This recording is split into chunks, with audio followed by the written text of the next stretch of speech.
तो नमस्ते दोस्तों, मैं पहुंचा हूं गोपालगंज जिला में और आज आप लोग को मिलाने वाला हूं बीआईपी के उपाध्यक्ष, राष्ट्रीय उपाध्यक्ष श्री बैजनाथ सहनी जी से। तो आइए उनसे चर्चा करते हैं और बात करते हैं कि गोपालगंज में वो आज उपस्थित हैं और गोपालगंज के लिए वो क्या कुछ सौगात लेकर आए हैं और गोपालगंज में क्या करेंगे। तो आइए मिलाते हैं आप सभी को। तो नमस्कार सर।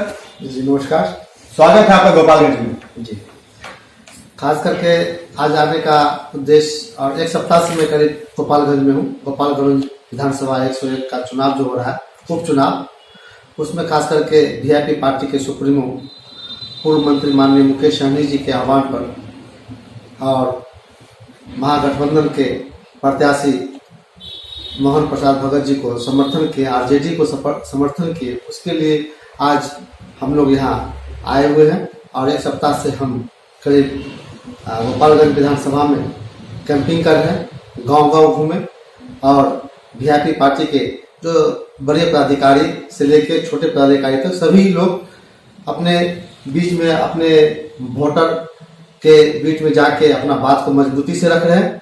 और वहाँ निश्चित है कि आज जो 17 वर्ष से जो बीजेपी के सत्ताधारी के केंद्र के सत्ताधारी पार्टी के जो आज चुनाव जीत के भी आज उनका सुभाष सिंह का मृत्यु होने के बाद 17 वर्ष राज किए, लेकिन 17 वर्ष में जब हम आज घूमने को मिल रहा है, एक सप्ताह से घूम रहा हूँ, गांव-गांव जा रहा हूँ, न रोड का व्यवस्था है, न बिजली की व्यवस्था है, ना कोई गांव में कोई चीज का ऐसा व्यवस्था है, न हॉस्पिटल का व्यवस्था है, सारा चीज से अवरोध, ना कोई विकास का कोई दौर है।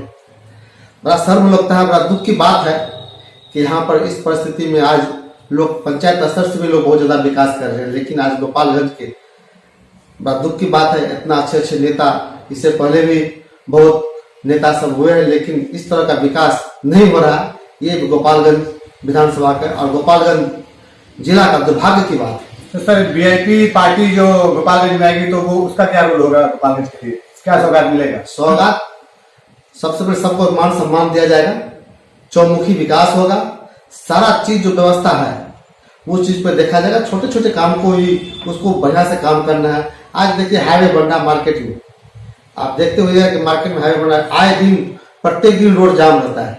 हमारी समझ से नहीं बीती, ये बहुत दिन से, बहुत लंबा समय से देख रहा हूँ कि कहीं ये इस पे मतलब काम विस्तार रूप से नहीं होना चाहिए। जो काम होना चाहिए वो काम वो बहुत ढीलापन काम हो रहा है। वो उसमें 24 आवर्स दिन रात काम होना चाहिए, वो भी काम नहीं हो रहा। और ये यहाँ का दुर्भाग्य की बात है। यहाँ का जनप्रतिनिधि का शोषण कर रहे हैं, जनता पे शोषण कर रहे हैं। उसको हमारे राष्ट्रीय अध्यक्ष जी माननीय मुकेश सहनी जी जब यहाँ पे मजबूती से अपने आने वाले 24 में और 25 में लोकसभा प्रत्याशी भी उतारेंगे और विधानसभा प्रत्याशी भी उतारेंगे, और हम लोग का मजबूती चल रहा है, तैयारी चल रहा है। बिहार के 38 जिला में तैयारी चल रहा है। हमारे सारा पदाधिकारी लगे हुए, सभी जिला में लगे हुए। सर का कहना है कि मजबूती से, और जितने मजबूती से बीआईपी पार्टी गोपालगंज में आएगी तो यहाँ पर जिस तरह से 17 सालों में जो कुछ नहीं हुआ है वो ये पार्टी करेगी और गोपालगंज को एक बड़े सौगात देगी। जहाँ रोड की समस्या है, जहाँ पुलों की समस्या है, उस समस्याओं से दूर करेगी और सभी समाज को एक लेके चलेगी। सर जी एकदम एकदम। और सबसे पहले देखिए, आज के डेट में नगर निकाय का चुनाव जो हो रहा था उसमें भी जो है ना, आज BJP Bharatiya Janata party monopoly करके आज इन्होंने आरक्षण को समाप्त किया है। ये सारा काम जो है ना, ये बीजेपी का काम है, ठीक है ना। और हम लोग महागठबंधन के समर्थन में आए हुए हैं और सभी हम जनता माली से, वोटर माली से आग्रह निवेदन करेंगे कि 3 तारीख को 3 नंबर पे मोहन प्रसाद गुप्ता जी को भारी मतों से विजय करावे।